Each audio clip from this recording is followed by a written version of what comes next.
mai koutou. Hi, my name is Lily. And we're today WINTON SCHOOL. I'm Sarah. Welcome to N.E.W.S news for right to the 5th of May.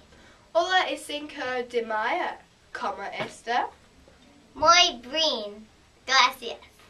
Okay, we start the day with the kupu or te wiki. This week's word is eeka, which is te reo for eat. A fish is in te eeka o Maui. Southbound news. All students nominated by their teachers to participate in this year's competition. Please bring a pen and notepad with your lunch to room 13 at lunchtime today for 5 minutes.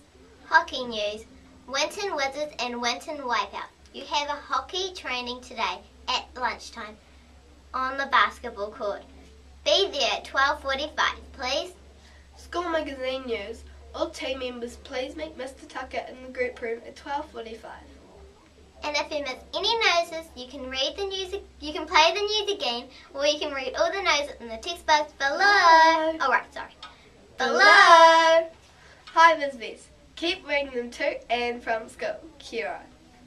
Sandpit news. A note to all students using sandpit toys. They stay in the sandpit, thank you. Okay, 2 birthdays at WINTON School. Tumiki Wilson turns 13 today. And Emma Hodges turns 11. Rā whānau kia kōrua. Have a great day. Okay, thanks for tuning in. From everyone here at the N.E.W.S team, ka kite pōpō. Hello.